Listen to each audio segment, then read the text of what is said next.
Hello, नमस्कार, कैसे हैं आप सब लोग? तो हम कहाँ थे कल हम बात कर रहे थे रियल एस्टेट के बारे में। तो रियल एस्टेट दोस्तों मैं आपको रियल एस्टेट के बारे में कुछ और चीज़ें जो है आपके साथ शेयर करना चाहूँगा।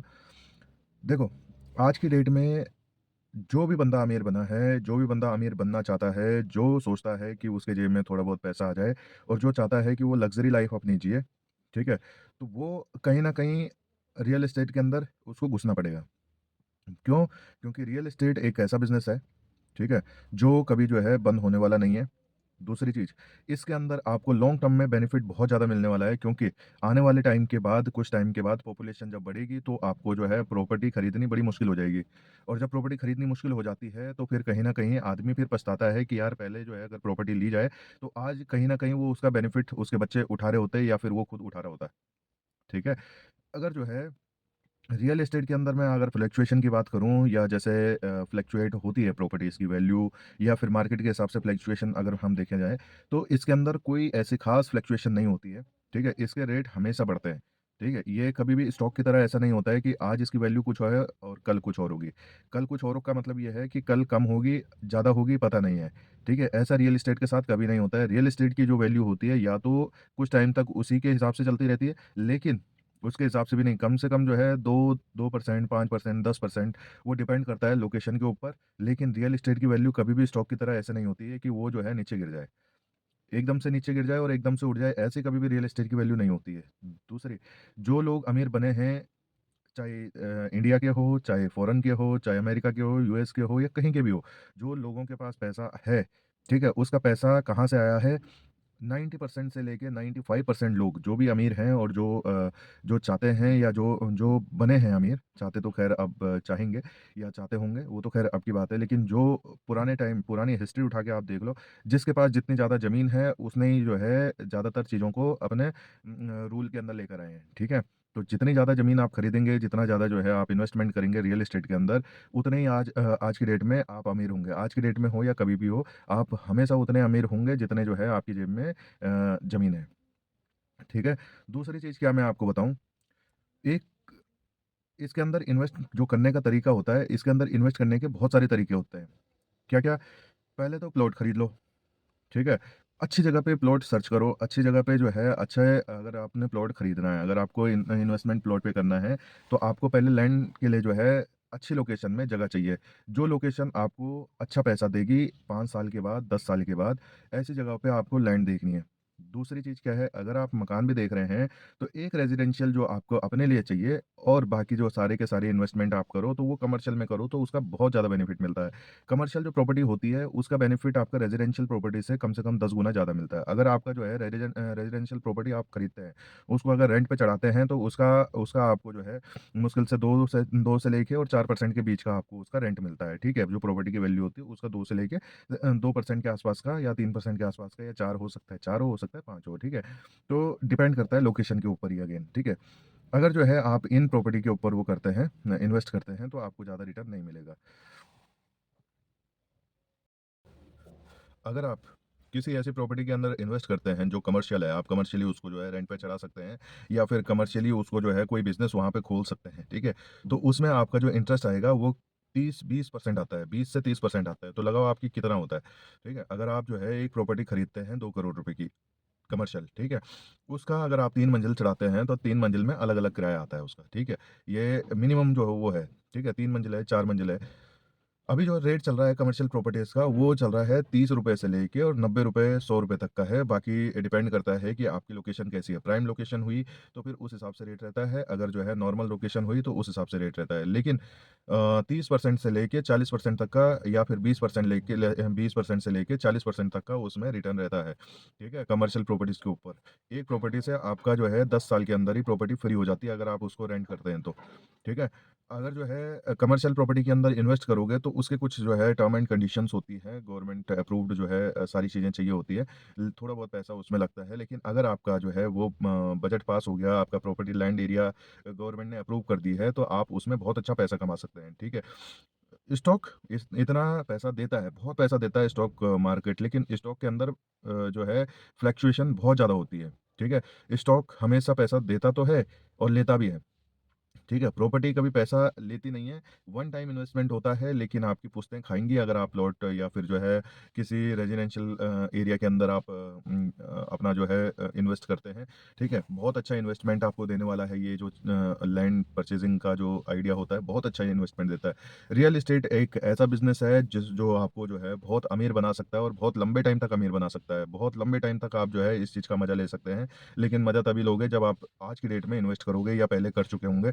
तो ही आपको जो है बहुत अच्छा बेनिफिट इस चीज़ में मिलेगा, ठीक है? तो रियल एस्टेट करने का तरीका क्या होता है, रियल एस्टेट के अंदर घुसने का तरीका क्या होता है? इसके अंदर घुसने का सिर्फ़ ये तरीका है कि आपके पास या तो थोड़ा बहुत पैसा है या तो फिर आप किसी डीलर के अंडर में काम कर लो। ठीक है? डीलर के अंडर में काम करोगे तो आपको इसकी जो नॉलेज होती है, बेसिक जो नॉलेज रिक्वायरमेंट होती है इसमें, ठीक है? वो क्या होती है कि कौन-सी जगह पे कैसे बेहतरीन प्लॉट आप अपने कस्टमर को दिला सकते हैं और कौन-सी लोकेशन में जो रेट चल रहे हैं, वहाँ से आप कमीशन कैसे ले सकते हैं। इसके साथ-साथ आप जो है ईंट बजरी वगैरह का काम भी कर सकते हैं। अगर जो है आप साइड में अगर कुछ काम जैसे कि अगर आप ब्रोकरिंग का काम शुरू कर रहे हैं तो हो सकता है कि आपको जो है ईंट बजरियों का काम, रोड़ी सीमेंट का काम, डस्ट का काम, ये सब काम भी करेंगे और उसके बाद धीरे-धीरे जो है आपकी जेब में कहीं न कहीं इससे पैसा बनना शुरू हो जाता है। क्यों? क्योंकि अगर जो है ₹200 भी अगर आप ₹200, ₹400, ₹500 भी अगर आप एक ट्रॉली के ऊपर कमाते हो, ठीक है? तो आपका जो है अच्छा खासा अपना जो है बजट चल जाता है और उसके बाद अगर आप प्रॉपर्टी बिकवाते हो तो उसके ऊपर जो कमीशन मिलता है वो भी अलग मिलता है। ठीक है? 1 महीने में अगर आपने जो है 50-50 लाख रुपए की अगर 4 डील करवा दी, ठीक है? तो उसका 2% का जो कमीशन होता है वो आपको मिलता ही मिलता है। ठीक है ना? तो आप जो है प्रॉपर्टी के अंदर इन्वेस्ट करें और बहुत अच्छा आइडिया है प्रॉपर्टी के अंदर इन्वेस्ट करने का। लेकिन ध्यान रखें, जो आप प्रॉपर्टी खरीदना चाहते हैं तो उसका सबसे पहले जो आपका वेरिफिकेशन करना बहुत ज़रूरी होता है किसी भी प्रॉपर्टी को लेने से पहले। क्योंकि बीच में बहुत सारे यहाँ पे फ्रॉड भी चल रहे हैं, प्रॉपर्टी के अंदर बहुत सारे फ्रॉड चल रहे हैं। वो फ्रॉड इस तरीके के चल रहे हैं कि अगर जो है आपने प्रॉपर्टी खरीदी है, तो उसके कई बार जो है टोकन अमाउंट बहुत सारे लोगों से लिया हुआ रहता है, लेकिन रजिस्ट्री किसी और के नाम से होती है, ठीक है? तो ऐसे जो है चीज़ों को आप जो है ध्यान से परचेज़ करें, क देखें कि कहीं बीच में कोई ऐसा ब्रोकर ना हो जिसने जो है एक लैंड को 10 लोगों के अंदर बाँटा हुआ हो, ठीक है ना? तो हमेशा इस चीज़ का ध्यान रखें आप और चलते हैं अगले वीडियो के अंदर और अगले वीडियो में हम जानेंगे दूसरी जो चीज़ें हैं, ठीक है? तो धन्यवाद। अगर अच्छा लगता है तो सब्सक्राइब करें, लाइक करें, कमेंट करें मेरे चैनल को। मिलते हैं अगली वीडियो के अंदर। रियल एस्टेट के अंदर जो एजेंट होते हैं उनकी कोई सैलरी नहीं होती है, वो कमीशन बेस पे काम करते हैं और कमीशन बेस के ऊपर ही अपना जो है अच्छी खासी इनकम जनरेट कर लेते हैं, ठीक है। अगर जो है रियल एस्टेट के अंदर घुसना है तो उसके लिए भी कुछ तरीके होते हैं, उसके कुछ रूल्स होते हैं, उसके कुछ जो है आपके पॉजिटिव और नेगेटिव पॉइंट्स होते हैं। अगर जो है रियल एस्टेट के अंदर घुसना है तो सबसे पहले आपके अंदर पेशेंस होना बहुत ज़रूरी है, क्योंकि हो सकता है कि जब आप घुस रहे हैं रियल एस्टेट के अंदर तो हो सकता है कि 1 महीना, 2 महीना, 3 महीने, 4 महीने आपके पास कोई प्रॉपर्टी कोई खरीदे ना आपसे, ठीक है। लेकिन उसके बाद जब आप धीरे-धीरे जो है काम को सीखेंगे तो उसके बाद फिर जो है आप बहुत अच्छा पैसा इसमें जनरेट कर सकते हैं। तो दूसरी चीज़ क्या है, जब आप रियल एस्टेट के अंदर जाते हैं तो उसके बाद फिर आपको 2-3 चीज़ें करनी पड़ेंगी। सबसे पहला काम आपको ये करना पड़ेगा कि आपको जो है अपने सोर्स ऑफ इनकम के ज़रिए बनाने पड़ेंगे थोड़ा बहुत कहीं न कहीं से। उसके लिए आप क्या कर सकते हैं, आप जो है ईंट बजरी का काम कर सकते हैं, रोड़ी सीमेंट का काम कर सकते हैं, डस्टिंग का काम कर सकते हैं, उसमें पेंट पुताई का काम कर सकते हैं। आपके पास लोग रहेंगे, आपका कहीं न कहीं साइड इनकम जो है चलती रहेगी। और अगर जो है आप रियल एस्टेट के अंदर घुसते हैं तो ये जो काम है, इन कामों को करने के लिए कोई शर्म नहीं चाहिए। अगर आप शर्म करेंगे तो शर्म के मारे ये काम आप कभी नहीं कर पाएँगे, ठीक है ना? रियल एस्टेट के अंदर बहुत पेशेंस चाहिए होता है, बहुत पेशेंस, ठीक है? आप रियल एस्टेट के अंदर तभी घुसने का सोचना जब आप पेशेंस रख पाएँ, ठीक है? पेशेंस रखने के बाद फिर आज आप जो है रियल एस्टेट के अंदर काम करोगे तो बहुत अच्छा जो है आपको रिटर्न मिलेगा, ठीक? दूसरी चीज़ क्या है, अगर आप रियल एस्टेट के अंदर जाते हैं तो कहीं न कहीं अपने खर्चे बहुत कम करें, ठीक है? अगर आप मान लो ईएमआई के अंदर ज़्यादा घुस गए, तो फिर हो सकता है कि भई आपको इस चीज़ को थोड़ा बहुत नुकसान वगैरह भी होगा, ठीक है? क्योंकि रियल एस्टेट के अंदर देखो कोई फिक्स इनकम तो नहीं होती है, कमीशन बेस पे काम होता है। कभी-कभार कमीशन अच्छा बन जाता है, बहुत अच्छा बन जाता है और बहुत ज़्यादा अच्छा बन जाता है, कभी-कभार कमीशन बिल्कुल ज़ीरो रहता है, ठीक है? तो जिस टाइम पे कमीशन ज़ीरो रहेगा, उस टाइम पे आपको अपने इनकम सोर्स या तो बनाने पड़ेंगे और या तो फिर आपको अपने इनकम सोर्स ढूँढने पड़ेंगे, ठीक है? कहीं न कहीं आपकी जो है जो पटरी पे ज़िंदगी चल रही है, वो कहीं न कहीं इस छोटी-सी जो गलती होती है कि भाई आप जो है सिर्फ़ रियल एस्टेट के भरोसे रहें, तो आप जो है कई बार नुकसान में हो सकते हैं, ठीक है? वो स्टार्टिंग की बात मैं कर रहा हूँ, जब आपका काम चलने लगेगा, आपको लोग जानने-पहचानने लगेंगे, आप जो है ये सारा काम जो है शुरू कर लोगे, तो उसके बाद तो ख़ैर कोई दिक्कत नहीं होती, लेकिन शुरू-शुरू में जो आदमी इस चीज़ के अंदर घुसता है, तो उसको कहीं न कहीं कुछ न कुछ दिक्कत होती है, तो वो हम आपको बता रहे हैं, ठीक है? तो आप अगर रियल एस्टेट में जाने का सोच रहे हैं, तो ये बहुत जल्दी जो है आपको अमीर बना सकता है, आपकी जेब में बहुत सारा पैसा डाल सकता है, लेकिन काम आपको थोड़ा सोच समझदारी वाला काम भी करना पड़ेगा, ताकि जो है आपको इस चीज़ में आगे आने वाले टाइम में दिक्कत ना हो, ठीक है? तो चलते हैं, अगले वीडियो में मिलेंगे। जय हिंद, जय भारत, धन्यवाद। हेलो, नमस्कार, कैसे हैं आप सब लोग? उम्मीद है अच्छे होंगे। तो दोस्तों, आज हम बात करने वाले हैं कि आपको कौन से ऐसे काम करने चाहिए जो आपको इनकम दे पाएँ, ठीक है? जो कम बजट में शुरू होने वाले काम हैं और आपका किसी-किसी में तो इतना बजट लगता भी नहीं है जितना जो है लगना चाहिए। जितना लोग सोचते हैं कि ये काम भले ही थोड़ा बहुत ऐसा होता है कि आप किसी भी काम को करेंगे तो उसके लिए टेक्निक लगती है। लेकिन इन कामों को लगाने के लिए आपको कोई भी ऐसा बजट आपको डिसाइड नहीं करना है कि इतना पैसा लगाना है, तो आप इतना कमाएँगे या उतना कमाएँगे, ठीक है? सबसे पहली बात क्या है, सबसे पहली जो सर्विस है इनमें, वो सर्विस होते हैं आपके डॉग सिटिंग की, जिसमें कि आपको एक स्पेस चाहिए आपके पास और वहाँ पे बहुत सारे लोग क्या करते हैं कि वो पेट्स वगैरह अपने पालते हैं, ठीक है? अभी पेट पालने के लिए और पेट को मेंटेन करने के लिए 2 अलग-अलग चीज़ होती है। एक तो पालने का तो सबको पता है कि पालते हैं, लेकिन एक चीज़ होती है कि उनका ध्यान भी रखना पड़ता है। कई बार क्या होता है, कोई आउट ऑफ स्टेशन जाना पड़ा आपको किसी भी काम के लिए अगर आपके पास पेट है, तो फिर उसकी केयरिंग कौन करेगा, है ना? तो ये सवाल सबके दिमाग में आता होगा कि उसकी केयरिंग कौन करेगा?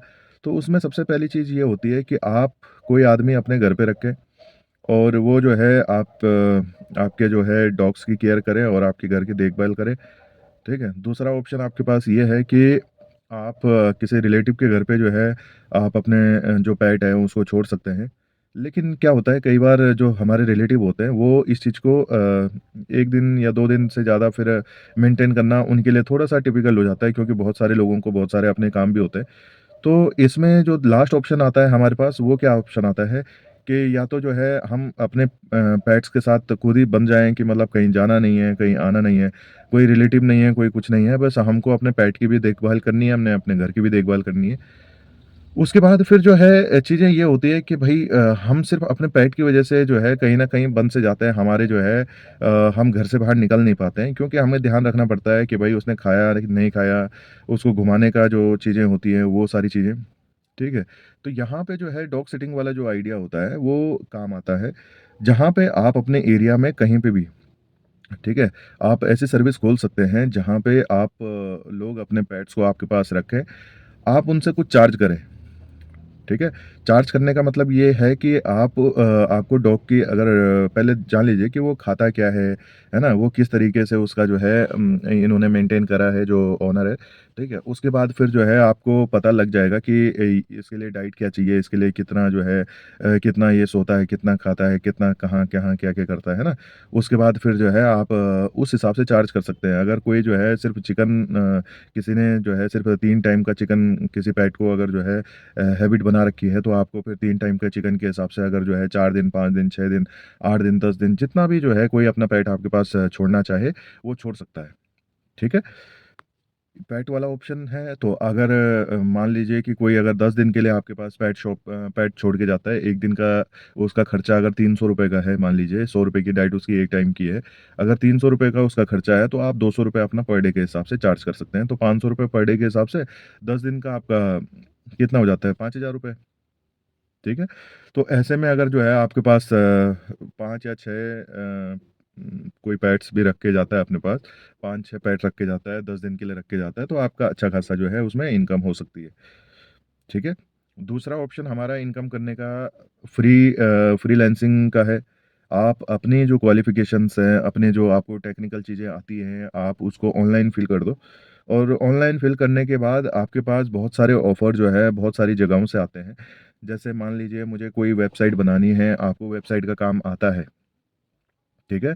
तो आप अपनी जो चीज़ें टेक्निकल आपको आती है, जो चीज़ें आप कर सकते हैं, उन चीज़ों का डिस्क्रिप्शन के साथ आप फ्रीलांसिंग वेबसाइट्स वगैरह होती हैं, आप उनके अंदर अपना डाटा एंटर कर सकते हैं। उसके बाद फिर जो है अगर मुझे कोई काम आपसे करवाना होगा, तो अगर आप उस चीज़ के लिए कैपेबल होंगे, तो मैं आपको काम दूँगा।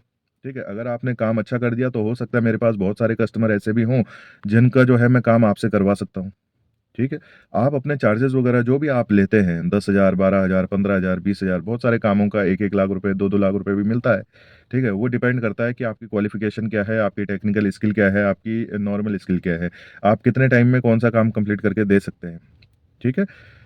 ये जो है आपका फ्रीलांसिंग में अवेलेबल हो जाता है। आप दुनिया भर की चीज़ें जो है अपने पास ग्रैब कर सकते हैं। आप बहुत सारे अलग-अलग कंट्री से, अलग-अलग जो है, अलग-अलग कस्टमर से आप काम ले सकते हैं। हो सकता है कि आपका काम इतना अच्छा चल जाए कि आप एक टीम हायर करो और उसके थ्रू जो है आप जो है जो कस्टमर है उसकी जो है उसके जो नीड्स को है फुलफ़िल कर पाएँ। तो उसमें क्या होता है कि आपका एक तो जो है आपका घर से ही सारा चीज़ें हैंडल हो जाती है। दूसरी क्या है, आपको किसी के पास जाने की ज़रूरत नहीं है। ऑनलाइन सारे जो है आपके पास क्लाइंट्स बनते हैं और वो क्लाइंट्स कैसे होते हैं, अगर आपने किसी को अच्छा काम करके दे दिया तो वो जो है लॉन्ग टर्म के लिए आपके साथ जुड़ जाता है। ठीक है ना? उसके बाद तीसरी चीज़ आती है हमारे पास जिससे हम इनकम कर सकते हैं, वो है आपका फूड वैन। ठीक है? फूड वैन में भी एक बारी का खर्चा लगता है 1 लाख, 1.5 लाख रुपए, जिसमें आपने सेटअप पूरा जो है एक वैन लेनी है, जिसमें चाहे आप पुरानी वैन ले लो, उससे क्या फ़र्क पड़ता है ना? नई वैन में तो कोई ऐसा करेगा नहीं। पुरानी वैन ले लो, उसको कहीं पे जो है आप इंस्टॉल करवा सकते हैं, जैसे किसी के मॉल के बाहर आप उसको लगवा सकते हैं, या फिर कहीं जो है ऐसे आउटसाइड एरिया में जा सकते हैं जहाँ पे जो है टूरिस्ट प्लेस होता है, वहाँ पे आप लगा सकते हैं। ठीक है? उसके लिए शायद रजिस्ट्रेशन करना पड़ता है कि भई मैं यहाँ पे अपनी वैन लगाना चाहता हूँ, और उसके बाद फिर वहाँ से भी आपको कुछ ना कुछ इनकम जो है जनरेट हो जाएगी। अगर आपके पास एक दिन में 100, 150, 200 कस्टमर भी होते हैं, एक प्लेट से आप चार्ज करते हैं, अगर जो है मान लें ₹100 करते हैं, ठीक है? तो 100 कस्टमर के हिसाब से ₹10,000 पर डे का हो गया। अगर कस्टमर ज़्यादा होते हैं तो आप ज़्यादा पैसा कमा सकते हैं, आपके पास वैरायटी ज़्यादा होती है तो आप उससे में भी ज़्यादा पैसा कमा सकते हैं। दूसरी चीज़ क्या है कि आपको किसी को कोई देना नहीं है, किसी से कुछ लेना नहीं है, वैन आपका अपना है। आपको हो सकता है कि कहीं न कहीं जो रजिस्ट्रेशन होता है वो ज़्यादा महँगा तो नहीं होता है। लेकिन कोई जहाँ आप मॉल-वॉल के बाहर, अगर आप जो है किसी मॉल के बाहर अगर आप अपना वैन खड़ा करते हैं, और उसका जो है पर डे का कुछ चार्ज हो सकता है, लेकिन इतना चार्ज भी नहीं होता है उसका, ठीक है? आप अपनी अच्छी इनकम उससे भी जो है जनरेट कर सकते हैं। चौथा जो काम होता है, जिसमें आप बहुत अच्छी इनकम कर सकते हैं, आप क्या कर सकते हैं, रीसेलिंग का बिज़नेस ऑनलाइन डाल सकते हैं। जैसे कि आप टी-शर्ट्स वगैरह बेचते हैं, आप हुडीज़ बेचते हैं, आप लोअर बेचते हैं, आप जीन्स वगैरह बेचते हैं, तो आप इस चीज़ को ऑनलाइन में डाल सकते हैं। ऑनलाइन में कस्टमर की कमी कभी भी नहीं होती है। आप कभी भी ऐसा महसूस नहीं कर पाएँगे कि आपको कस्टमर की कोई कमी महसूस होती है, ठीक है? आप जितना ज़्यादा जो है आप ऑनलाइन में डालेंगे, जितना जो है आप ऑनलाइन में अपने प्रोडक्ट का डिस्प्ले करेंगे, उतना आपके पास ऑर्डर्स आते हैं, उतने ही आपके पास जो है जो आपका प्रोडक्ट होता है उतना बिकता है, और जितना बिकता है, अगर मान लीजिए एक प्रोडक्ट में आप ₹40 या ₹50 या ₹80 चार्ज करते हैं, ठीक है? प्रोडक्ट जितने का है उतने का नहीं, लेकिन अगर आपका प्रॉफिट मार्जिन उसमें ₹50, ₹80, ₹100, 150, 200, जितना भी आप डालना चाहें आप उसमें डाल सकते हैं, और उसके बाद वहाँ से आपकी अच्छी खासी इनकम जनरेट होती है। एक दिन में अगर आपके पास 500 ऑर्डर्स भी आते हैं और आप ₹50 का पर वो रखते हैं, तो 25,000 आपके जो है आराम से खड़े हो जाते हैं एक साइड में, ठीक है ना? तो ये जो रीसेलिंग वाला बिज़नेस है, आपने प्रोडक्ट की मैन्युफैक्चरिंग करनी नहीं है, आपने प्रोडक्ट लाया, मान लीजिए आपको ₹100 का पड़ता है, आपने ₹150 का बेच दिया, ठीक है? ₹10 का हो सकता है उसका शिपिंग वगैरह लगता है, तो फिर भी ₹40 आपका बचता है। 200 का बेचा, ₹20, ₹10 आपका शिपिंग का लगता है, उसके बाद फिर आपने उसको बेच दिया, तो आपका ₹90 का प्रॉफिट हो गया, ठीक है? बहुत अच्छा मार्जिन देने वाले हैं, बहुत अच्छा जो है आप स्विगीज़ वगैरह में अपना जो है स्विगी, ज़ोमैटो में अपना आप, अगर आप रेस्टोरेंट्स वगैरह चलाते हैं या मतलब फूड का कुछ भी काम करते हैं जो आपको आता है बनाना, आप क्या कर सकते हैं, स्विगी में ऑर्डर आते हैं, आप पिज़्ज़ा बना सकते हैं, आप घर में मंचूरियन बना सकते हैं, आप चाउमीन वगैरह बना सकते हैं, आप खाने का कोई तंदूरी आइटम बना सकते हैं, चिकन बना सकते हैं, पनीर बना सकते हैं, जो मर्ज़ी आपको आता है वो आप बना सकते हैं और अपने कस्टमर को खिला सकते हैं। उसमें भी बहुत अच्छा जो है आपका प्रॉफ़िट जनरेट होता है। उसके बाद फिर अगली चीज़ जो आती है वो आपके टी-शर्ट्स प्रिंटिंग का आती है कि आपने एक मशीन रखी हुई है। आपके पूरे जो एरिया है आपको पता होना चाहिए कि कौन-सा डिज़ाइन कस्टमर डिमांड करता है, आपके पास डिज़ाइन होने चाहिए, और जैसे भी कस्टमर को टी-शर्ट्स वगैरह प्रिंट करवानी है, वो आपके पास आएगा, आपको टी-शर्ट देगा, और आप एक बारी में, ऐसा तो है नहीं कि कोई कस्टमर एक ही टी-शर्ट लेकर आता है, ठीक है? और अगर लेकर भी आता है तो उसके चार्जेज़ अलग होते हैं। अगर कोई 100 पीस लेकर आता है उसके चार्जेज़ अलग होते हैं। कोई 1000 पीस लेकर आता है उसके चार्जेज़ अलग होते हैं, ठीक है?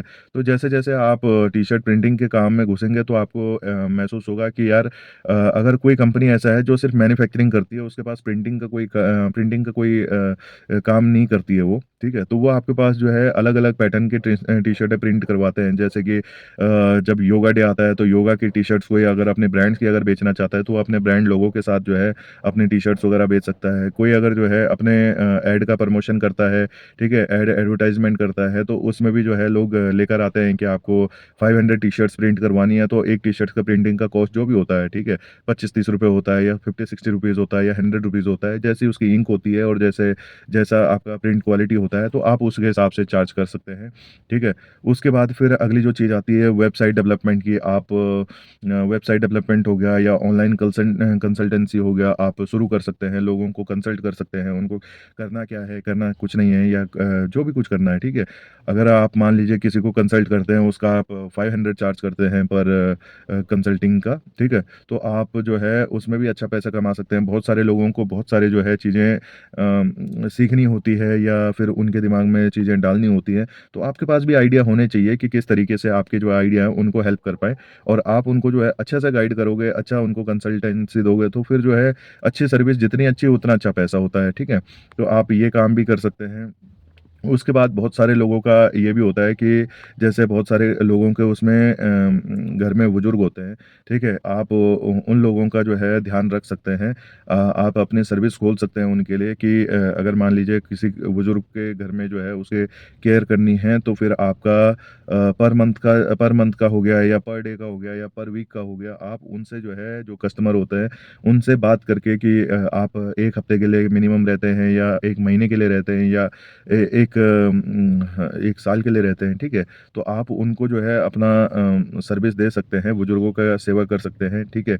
उनका खिलाना-पिलाना, है ना? इधर-उधर थोड़ा बहुत ले जाना, उनको घुमाना, बहुत सारी चीज़ें होती हैं, ठीक है? आप ये काम भी कर सकते हैं, जैसे कि जो है पेट पेट सिटिंग होती है, वैसे ओल्ड एज सिटिंग भी होती है, जिसमें आप जो है बहुत सारे बुजुर्गों का ध्यान रखने का पैसा लेते हैं लोगों से, ठीक है? ये सारी चीज़ें जो है आप कर सकते हैं। इनमें अच्छा पैसा भी होता है और अच्छा पैसा आप जनरेट कर सकते हैं, अपनी एक टीम बना सकते हैं और अगर आपका काम अच्छा चल गया तो टीम बहुत अच्छा काम करती है, ठीक है ना? तो आप जो है ये सब चीज़ें हैं, टिफ़िन सर्विस आप शुरू कर सकते हैं, लोगों को बहुत सारे आजकल हर घर में हर कोई फैमिली वाला जॉब वाला होता है, ठीक है? कोई भी ऐसा नहीं है कि जो बिज़नेस करता है तो बिज़नेस करता है या कुछ भी करता है, उसको अपने लिए खाना बनाने का टाइम नहीं है, तो वो टिफ़िन अपना जो है वो बाहर से लगवा लेता है। जिसमें अगर आप क्वालिटी का जो है खाना बना के आप अपने कस्टमर को खिलाते हैं तो उनके उसमें आप चार्ज कर सकते हैं, पर टिफ़िन का चार्ज कर सकते हैं। वो हो सकता है आपसे 2 बार का टिफ़िन लेना शुरू करें या 3 टाइम का लेना चाहें या 4 टाइम का लेना चाहें। जितना वो जो है टाइम का मील लेते हैं उतना वो आपको ऑर्डर कर सकते हैं और हो सकता है ये काम इतना चले कि किसी को आपका खाना बहुत अच्छा लगता है तो वो आपको परमानेंट ही अपने पास रख लें या ऐसा कुछ जो है सर्विस आप शुरू कर सकते हैं, ठीक है? ये बहुत अच्छी सर्विसें होती हैं और आप इन चीज़ों के ऊपर काम कर सकते हैं। तीसरी चीज़ क्या है, आप बाइक ले लें, बाइक को रेंट पे दें, आप कार ले लें, कार को रेंट पे दें। आप इन चीज़ों में भी बहुत अच्छा पैसा कमा सकते हैं। 1 घंटे का आपका चार्ज होता है ₹200, ₹300 या पर डे का चार्ज होता है आपका ₹500 फुल डे, है ना? 8 आवर्स का होता है या 4 आवर्स का होता है या 6 आवर्स का होता है। तो आप पर आवर के हिसाब से आप अपने चार्जेज़ वगैरह उनसे ले सकते हैं, जो आपकी गाड़ी को हायर कर पाएँ, है ना? तो इन चीज़ों में क्या होता है कि आपका कॉस्टिंग कितनी है? पेट्रोल कस्टमर ने डलाना है, ठीक है? आपको अपनी बाइक इंश्योर करके उनको देनी है। कल के दिन कोई अगर प्रॉब्लम होती है तो बाइक को होगी, ऐसा आपको तो ख़ैर होने का नहीं है। अगर वो ठोक के लेकर आता है, ठीक है? तो आप उसका अलग चार्जेज़ वगैरह कर सकते हैं उसमें। बहुत सारी चीज़ें हैं मार्केट में करने के लिए, बस आपको सोचना है कि आपको करना क्या है, ठीक है? ऐसा नहीं होता है कि आपने बहुत सारा पैसा लगाया तभी बहुत ज़्यादा पैसा कमा सकते हैं। आप इनमें भी अपनी अर्निंग अच्छी बना सकते हैं, अगर आपकी सर्विस अच्छी है, क्वालिटी अच्छी है, आपके प्रोडक्ट की क्वालिटी अच्छी है, तो आप जो है कहीं न कहीं बेनिफिट में रहेंगे ही रहेंगे। अगर आपको टेक्निकल स्किल आती है, तो आप उस तरीके का काम कर सकते हैं। आपको अगर कोई कलाकारी ऐसी होती है जो हाथों से होती है, लेकिन उसमें एक कला होती है, ठीक है? अगर आपको वो आती है, तो आप पैसा कमा सकते हैं। फ़ोटोग्राफ़ी एक अच्छा ऑप्शन हो सकता है आपके लिए, अगर आप फ़ोटोग्राफ़र भी हैं, अच्छी फ़ोटोज़ खींचते हैं, अच्छा एडिटिंग करते हैं, ठीक है? तो आप अपना जो है फ़ोटोग्राफ़ी का काम भी शुरू कर सकते हैं। बहुत सारे लोगों को आज की डेट में बहुत सारे अच्छे-अच्छे फ़ोटोज़ वगैरह की ज़रूरत होती है, वो आप कर सकते हैं। या फिर आप जो है ऐसा कुछ कर सकते हैं जैसे डिजिटल मार्केटिंग का काम हो गया, जहाँ पे आपको लोगों का एडवर्टाइजमेंट करनी है, लोगों का प्रमोशन करना है, लोगों का प्रमोट करना है आगे, है ना? तो ये सारी चीज़ें जो है डिजिटल मार्केटिंग में हो जाती है। डिजिटल मार्केटिंग में बहुत सारी चीज़ें ऐसी भी है, जैसे कि किसी का बिजनेस अगर चल रहा है, उसका एड्स वगैरह प्रमोट करना है, वो सारी चीज़ें जो है आप कर सकते हैं। तो थोड़ा सा सीखने की ज़रूरत होती है, अपनी टेक्निकल जो स्किल होती है आपको वो शार्प करने की ज़रूरत होती है, और उसके बाद फिर काम की कमी नहीं है। ठीक है? आप लॉन्ड्री का काम भी शुरू कर सकते हैं। कितने सारे काम तो मैंने ही गिना दिया आपको। लॉन्ड्री के काम में कितना पैसा होता है? बहुत पैसा होता है, ठीक है? अगर आप लॉन्ड्री का काम शुरू करते हैं, तो लॉन्ड्री में ही एक कपड़ा जो है, अगर आप ₹10, ₹15, ₹20 एक कपड़े का अगर चार्ज करते हैं, तो उसके बाद फिर उसमें इस्त्री का काम होता है। अगर आप इस्त्री करके दोगे या आप उसको किस तरीके से वॉश करके दोगे, तो वो सब चीज़ें जो है आप अगर दिमाग लगा के अगर सोचेंगे, ठीक है? आप सोचें कि क्या काम आप कर सकते हैं, अगर आप सोचेंगे तो फिर बहुत सारा काम जो है करने के लिए मार्केट में हो जाता है, ठीक है? बहुत सारा काम ऐसे कर सकते हैं, जैसे गार्डनिंग का हो गया, ठीक है? गार्डन वगैरह, किसी के पास गार्डन है, लॉन है, किसी का अगर कोई जो है पेड़-पौधों का शौकीन है, तो उसकी जो है गार्डनिंग कर सकते हैं, बहुत सारे लोगों का होता है, आप उसका भी चार्ज कर सकते हैं, ठीक है? किसी का विंडो क्लीनिंग हो गया, जैसे कि दरवाजे, विंडो, खिड़कियाँ, ये सब साफ़ करने का आप पैसा ले सकते हैं। पेंट-पुताई का काम आप शुरू कर सकते हैं, जिसमें आप जो है कोई कंपनी बनाएँ या फिर अपने अंडर में जो है 10-12 लोगों को अपने साथ रखें, और पुताई का काम शुरू कर सकते हैं। एज़ अ लेबर रेट पे भी अगर आप काम करेंगे तो बहुत अच्छा बेनिफिट होता है। अगर जो है प्रोडक्ट के साथ भी काम करते हैं तो उसमें भी बहुत अच्छा फ़ायदा होता है। क्योंकि जहाँ से आप, जैसे कि आपको पेंट-पुताई का काम करना है, कहीं से आप पेंट लेकर आते हैं, वो आपको अगर मान लीजिए 5% ऑफ भी अगर दुकानदार करता है, तो आप जो है कस्टमर से उस 5% का भी पैसा ले सकते हैं। ठीक है? अगर आपकी जान-पहचान अच्छी हो गई दुकानदार के साथ, तो आप उसमें 10% 15% का डिस्काउंट लेके, और आप जो है मकान मालिक से 5% डिस्काउंट में आप वही काम कर सकते हैं। तो आपको अगर मान लो 15% का ऑफ मिलता है, तो आप 5% ऑफ करके कस्टमर को दे दो। ठीक है? इससे क्या हो गया, आपके लेबर की दिहाड़ी तो निकल ही रही है, लेकिन प्रोडक्ट से भी आप कमाते हैं। ठीक है? बहुत सारे ऐसे काम हैं मार्केट के अंदर जो आप कर सकते हैं, अगर आप करना चाहें तो। ठीक है? और अगर जो है जो शर्म करता है, शर्म करने का, जैसे कि कुछ भी काम होता है भाई, कहीं न कहीं थोड़ा बहुत आदमी का ईगो भी होता है। हमारी जो इंडियंस की मेंटालिटी है, वो कहीं न कहीं ईगो के ऊपर डिपेंड करती है। ठीक है? किसी को कोई काम अच्छा लगता है तो वो काम करता है, नहीं है तो फिर वो काम नहीं करता है। लेकिन अगर जो है आप अपना ईगो को साइड में रखें और काम को शुरू करें, काम को करें, चाहे छोटा है, चाहे बड़ा है, तो आप कहीं न कहीं अपने जो है जो अपने आप को जो है साबित कर पाएँगे, और उसके बाद फिर आप अच्छी खासी उसमें इनकम जनरेट कर पाएँगे। ठीक है? तो आप सोचें, विचारें, और उसके बाद फिर उसमें टाइम दें, और उसके बाद फिर उस काम को शुरू करें। ठीक है? आपके जितने ज़्यादा अच्छा काम होगा, उतने कस्टमर ज़्यादा होंगे, और कोशिश करें कि कस्टमर को चूना ना लगाएँ। ठीक है? कस्टमर को जितना आप जो है बटरिंग वगैरह करते हैं, आप करें, लेकिन काम भी उस बटर के हिसाब से उतना अच्छा करके दें। जितना आप जो है काम अच्छा करके देंगे कस्टमर को, कस्टमर सैटिस्फैक्शन उतना अच्छा होता है, और जब कस्टमर सैटिस्फैक्शन होता है, तो वो कस्टमर आपको काम देता है, बार-बार देता है। ठीक है? मेरे घर पे भी अगर पुताई होती है, और जो पुताई वाला बहुत अच्छा काम करता है, मैं उसको बार-बार पुताई के लिए बुलाता हूँ, और मेरे ख़्याल से 3 साल या साढ़े 3-4 साल में पुताई का काम एक बार होता ही है घर पे। ठीक है? अगर आपने 1 साल में अगर 10 घर भी पकड़ लिए, ठीक है? तो 1 महीना 1 घर में लगता है, ठीक है? तो ध्यान रखें अपना, मिलते हैं अगले वीडियो में।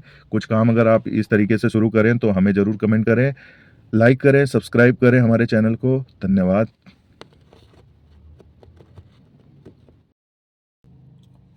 हेलो, नमस्कार, कैसे हैं आप सब लोग? उम्मीद है अच्छे होंगे। तो आज हम लेकर आए हैं एक दूसरी इन्वेस्टमेंट, जो आपकी जो है रिक्वेस्ट के ऊपर मैं लेकर आया हूँ। जिम वाला बिज़नेस कैसा रहेगा, कैसा नहीं रहेगा, ठीक है? तो शुरुआत यहीं से करते हैं, ज़्यादा टाइम ना लेते हुए। सीधे शुरू करते हैं मुद्दे की बात, कि जिम का बिज़नेस अगर डालना चाहें तो कैसे डालें, कहाँ से मशीन लेकर आएँ, कहाँ से नहीं लेकर आएँ, लोकेशन कैसी होनी चाहिए, कैसे नहीं होना चाहिए, आउटलुक कैसा होना चाहिए, कैसा नहीं होना चाहिए। तो सबसे पहली बात ये होती है कि भाई आप अपनी लोकेशन को सर्च करो, लोकेशन आपकी अच्छी होनी चाहिए, लोकेशन आपकी ऐसी होनी चाहिए जहाँ फुटफॉलिंग बहुत अच्छी होती है, जहाँ पे जो है कस्टमर आपका इस हिसाब से होता है कि जो आप फीस डिसाइड करोगे अपने जिम की, वो आपको पता होनी चाहिए कि कितनी है, और आपका कस्टमर उसके लिए पे करने के लिए तैयार होना चाहिए, सबसे पहली बात। दूसरी चीज़ क्या होती है, आपका जिम इतना अच्छा होना चाहिए अंदर से, मशीनें अच्छी होनी चाहिए, जिम का ट्रेनर अच्छा होना चाहिए, जिम के अंदर जो भी आता है उसको जो है एक रूल फ़ॉलो करना है और रूल बनाओगे आप, ठीक है? अब रूल किस तरीके के होते हैं, वो बहुत सारे अलग-अलग तरीके के रूल होते हैं, जैसे कि अपने डंबल को वहीं से जहाँ से उठाया था वहीं दोबारा रखो या प्लेट को जहाँ से उठाया था वहाँ से दोबारा रखो। अपनी मशीन को जो है यूज़ करो प्रॉपर तरीके से ना करो। डाइट चार्ट ये होना चाहिए, ये नहीं होना चाहिए, आपको इस तरीके से जिम वर्कआउट करना चाहिए, करना नहीं चाहिए।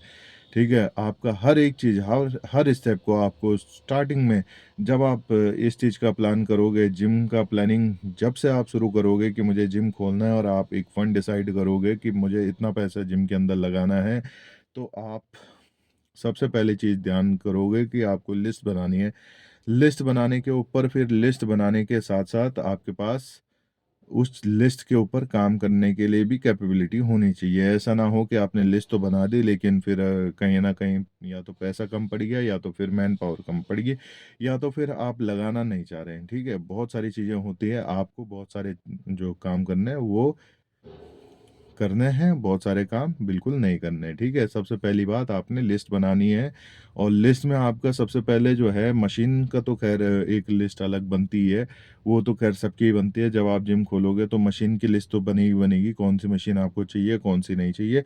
लेकिन साथ में लिस्ट ये भी बनेगी कि मेरा जिम कैसा होना चाहिए, कौन से पोस्टर लगने चाहिए, क्या उन पोस्टर के ऊपर लिखा हुआ होना चाहिए, कैसा उसका पैम्पलेट होना चाहिए, कैसी उसकी एडवर्टाइज़मेंट होनी चाहिए, कैसा उसका लोगो होना चाहिए, कैसा उसके फ़ीस स्ट्रक्चर होना चाहिए, किस तरीके से मैं अपने जो जिम में है वो कुछ नई चीज़ कैसे जो है अवेलेबल करवा पाऊँ अपने कस्टमर्स को।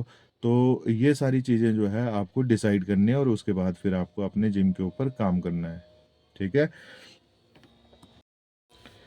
जब आपकी इन चीज़ों की लिस्ट बन जाएगी, जब आपका डिसाइड हो जाएगा कि मेरा फ़ीस स्ट्रक्चर कितना है, मेरा मैन पावर कितनी है, मेरी जो है स्ट्रेंथनिंग क्या है, मेरे वीकनेस क्या है, सारी चीज़ें अगर डिसाइड हो जाएगी, उसके बाद फिर आपको अपने जिम के लिए लोकेशन देखनी है। लोकेशन ऐसी होनी चाहिए जहाँ पे लोगों का आना-जाना रेगुलर चलता रहे और आपका जो है आपको वो जो लोकेशन है, वहाँ पे जिम का रिस्पॉन्स अच्छा होना चाहिए। वहाँ के लोग होने चाहिए ऐसे जो हेल्थ हेल्थ कॉन्शियस हो।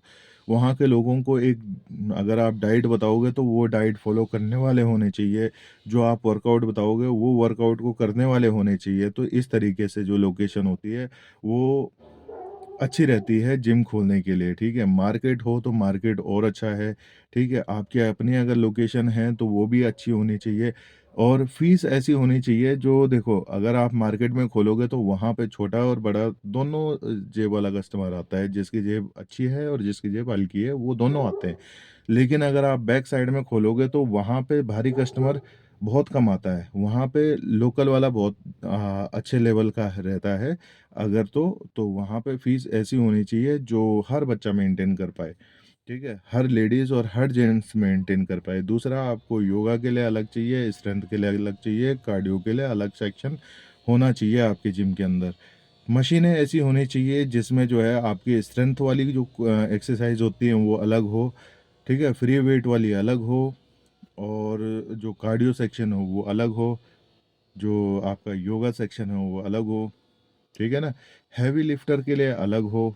इस तरीके से आप अगर डिवाइड करोगे अपने सेक्शन के हिसाब से, तो आप देखोगे कि आपके जो जो जिस तरीके का आपके पास कस्टमर आएगा, मान लो मैं अगर जाऊँगा, मैं अगर हेवी लिफ्टर हूँ, तो मैं उन मशीनों के ऊपर ज़्यादा अपना फ़ोकस करूँगा जो हेवी लिफ्ट के लिए बनी हुई हैं। छोटी मशीनों के ऊपर ज़्यादा जाना पसंद नहीं करूँगा, ठीक है? जो कार्डियो वाला कोई आपके पास अगर कस्टमर आता है, तो कार्डियो वाला उस सेक्शन में जाना पसंद करेगा जिस सेक्शन में कार्डियो सेक्शन है, ठीक है? जो योगा वाला होगा, वो योगा सेक्शन में ज़्यादा ज़्यादा पसंद करेगा और इस तरीके से आपकी जो है, वो आप डिवाइड कर पाओगे अपने कस्टमर को और अपने जो है जो इक्विपमेंट्स होते हैं, उनको भी। ऐसा ना हो कि भीड़-भड़ाका बहुत ज़्यादा हो गया और आपका डिसाइड ही नहीं है कि कौन-सा योगा सेक्शन है और कौन-सा कार्डियो सेक्शन है, कौन-सा स्ट्रेंथनिंग सेक्शन है, ठीक है? और योगा वाला आ रहा है तो वो वहीं बीच में जो है योगा कर रहा है या फिर स्ट्रेंथ वाला आ रहा है वो योगा वाले को डिस्टर्ब कर रहा है या फिर जो है कार्डियो वाले को डिस्टर्ब कर रहा है। तो ऐसे में क्या होता है कि आपका जो है सिस्टमैटिक वे नहीं बनता है किसी भी चीज़ को करने का, ठीक है? बहुत इम्पोर्टेंट मैटर करता है और बहुत सारे लोग इस वजह से जिम छोड़ के चले जाते हैं। तो ध्यान रखना आप कभी भी मैं भी एक जिम रन करता हूँ, ठीक है? मेरे पास स्पेस का थोड़ा-सा इश्यू है, ठीक है? लेकिन मेरा फिर भी जो है एक अगर मैं योगा की बात करूँ तो योगा का पोर्शन एक अलग सेक्शन है, कार्डियो और स्ट्रेंथ का मैंने सेक्शन अलग रखा हुआ है, ताकि जो है जो कार्डियो या स्ट्रेंथ करें तो वो थोड़ा-सा हट के करें, योगा वाले और कार्डियो वाले दोनों साथ में मिलके कर सकते हैं, ठीक है? इस तरीके से मैंने सेक्शन बनाए हुए हैं अपने भी, ठीक है? तो आपको भी मैं यही सजेस्ट करूँगा। दूसरी चीज़ क्या मैं सजेस्ट करूँगा, आपको लाइटिंग अच्छी करनी है अपने जिम की। आपको फ़ोकस को क्योंकि जो जिम करने के लिए बंदा आता है, उसको हमेशा लाइटिंग और उसको हमेशा मिरर उसके सामने होना चाहिए, ठीक है? जितने अच्छे आप मिरर दोगे, जितनी अच्छी आप लाइटिंग दोगे, उतना जो है उसका इम्प्रेशन अच्छा पड़ता है, ठीक है? मशीनें तो ख़ैर अच्छी देनी ही देनी है, मशीनों के साथ तो कॉम्प्रोमाइज़ नहीं होता है, ठीक है? कॉम्प्रोमाइज़ किसी भी चीज़ के साथ नहीं होता है, लेकिन आप कुछ चीज़ें जो है दूसरा जो है आप फ़ीस स्ट्रक्चर आप अच्छा रखोगे तो हो सकता है आपके पास भीड़ और अच्छी हो जाएगी और जितनी अच्छी भीड़ होगी उतना अच्छा पैसा आप जनरेट कर पाओगे उस जिम से, ठीक है? जिम का बिज़नेस एक ऐसा बिज़नेस है जो आप कभी भी काम करोगे, कभी भी शुरू करोगे तो हो सकता है वो 1-2 महीने लेगा चलने के लिए, लेकिन उसके बाद अगर चल गया तो बहुत अच्छा जो है आपको रिटर्न देगा। क्योंकि इसमें बार-बार की इन्वेस्टमेंट नहीं होती है। एक बार आपने पैसा लगाया, आपने 10 लाख लगाया, आपने 15 लाख लगाया, ये आपके अपने ऊपर है कि आपकी जेब कितनी अलाउड करती है आपको, ठीक है? लोकेशन आपकी अच्छी होनी चाहिए और दूसरी चीज़ ये है कि मार्केटिंग भी थोड़ा बहुत करनी पड़ेगी आपको शुरू-शुरू में जब आपका जिम चलेगा या नहीं चलेगा। शुरू के 2-3 महीने आपको मार्केटिंग तो करनी ही करनी है, ठीक है? बिना मार्केटिंग का, बिना डिस्काउंट का आपके पास कोई कस्टमर आने वाला नहीं है, ठीक है? तो मार्केटिंग करो और मार्केटिंग में आपको लिखना पड़ेगा कि इतना डिस्काउंट पर मिलेगा, इतना लेडीज़ को डिस्काउंट है, इतना बच्चों को डिस्काउंट है, 18 ईयर से नीचे का इतना है, 18 ईयर से ऊपर का इतना है, ठीक है? इस तरीके से काम करो आप। जिम का बिज़नेस फेल होता नहीं है। जिम और मेडिकल और एक चीज़ जो पूरे देश को चला रही है, ये 3 चीज़ें कभी फेल होने वाली नहीं है। ये चीज़ें हमेशा काम करती है, हमेशा सक्सेसफुल रहती है। रियल एस्टेट का बिज़नेस भी बहुत अच्छा चलता है, अगर जो है आप तरीके से इन्वेस्ट करोगे तो अच्छी जगह प्रॉपर्टी लोगे, अच्छे तरीके से प्लान बनाओगे, तो आप कभी भी रियल एस्टेट के अंदर भी जो है कभी भी धोखा नहीं खा सकते हैं, ठीक है? जिम का बिज़नेस भी इसी तरीके का है कि आपका कभी धोखा नहीं हो सकता है। डिपार्टमेंटल स्टोर भी एक बिज़नेस है जो हम अगले वीडियो में डिस्कस करेंगे। डिपार्टमेंटल बिज़नेस कभी भी धोखा नहीं खा सकता है, ठीक है ना? उसके बाद फिर जो है जिम की और हाँ, एक चीज़ और मैं आपको बता दूँ, जिम का जो किराया रहेगा, कभी भी आप जिम अगर सेटअप करोगे, तो मेरे ख़्याल से सबसे पहले तो बात मैं जैसे हर वीडियो में बताता हूँ कि अपनी प्रॉपर्टी खरीदो, अपनी प्रॉपर्टी के ऊपर जिम डालो।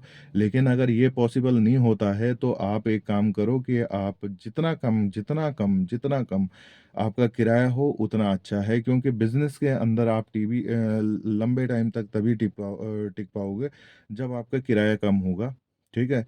किराया कम होने के 2 फ़ायदे होते हैं। किराया कम होगा तो आपका अगर मान लो 1 महीने में अगर 1 लाख रुपए की सेल होती है और आपका किराया 15,000 है, तो आप 2 महीने का किराया अपनी जेब में उस 1 लाख रुपए से निकाल सकते हो। अगर आपका किराया 80,000 रुपए है, तो आपकी 1 लाख रुपए की सेल अगले 2 महीने का किराया नहीं भर सकती है।